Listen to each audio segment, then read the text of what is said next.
কোনো সমস্যা নেই ভাই। আমাদের আইআরএফ এ প্রতি রবিবার প্রোগ্রাম হয়। আইআরএফ এ প্রোগ্রাম করে থাকি, ঠিকানাটা আপনি জেনে নিন। প্রত্যেক রবিবার রবিবার সকাল 10:30টা।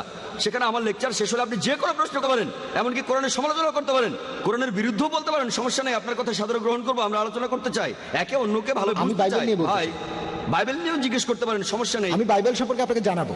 হ্যাঁ অবশ্যই বলবেন। যেমন একটু আগে বললেন, একটু আগে গসপেল অফ ম্যাথিউ থেকে উদ্ধৃতি দিলেন। কোন উদ্ধৃতি? যিশু বলেছেন তিনি মারা যাবেন, তারপর উত্থিত হবেন। তিনি নিজেই বলেছেন, আমিও মানি, আমরা সবাই মানি যে তিনি মারা গিয়ে উত্থিত হবেন, দ্বিতীয়বার আসার পর মারা গিয়ে উত্থিত হবেন।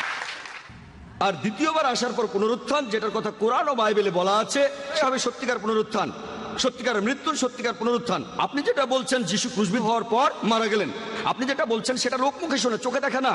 আমি জানি কিছু লোক বলছিল আমরা তাকে মৃত দেখেছি, সৈন্যরা বলছিল সেটা। বাইবেলে দেখবেন গসপেল অফ জন 9 অধ্যায়, আমি উদ্ধৃতি দিচ্ছি, গসপেল অফ জন 19 নম্বর অধ্যায় 33 অনুচ্ছেদ, তাকে মৃত ভেবেছিলাম। যেমন প্যাস্টর মনে করেছিল মেয়েটা মারা গেছে, তিনি আরো বললেন তিনি এক্সপার্ট না, একজন সাধারণ মানুষ। তাহলে একইভাবে সৈন্যরা তাকে মৃত ভেবেছিল।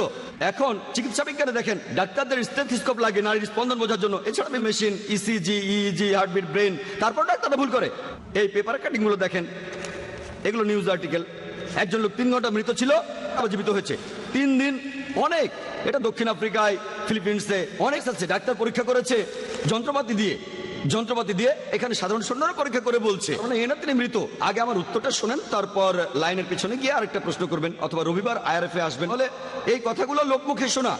তিনি আসলে মারা গিয়েছিলেন কিনা প্রমাণ দিয়েছি 14টা পয়েন্ট। আপনি বললেন 16 উত্তর দিতে পারবেন, কিন্তু একটার উত্তর দেননি। তিনি ছিলেন জীবিত জীবিত জীবিত, তার মানে তিনি পুনরুত্থিত হননি।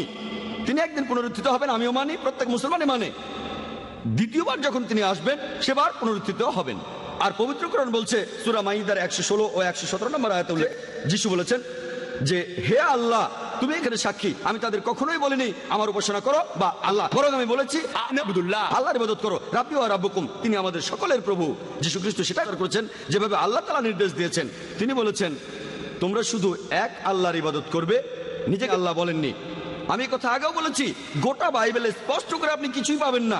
আপনি বললেন বাইবেলের কথা আছে, যিশু বলেছেন তিনি ঈশ্বর। গোটা বাইবেলে স্পষ্ট করে বলা আছে, এমন কথা কোথাও পাবেন না যেখানে যিশু তার নিজের মুখে নিজেকে ঈশ্বর দাবি করেছেন আর বলেছেন আমার না করো। হ্যাঁ, তিনি আবার আসবেন। কি জন্য বলছে?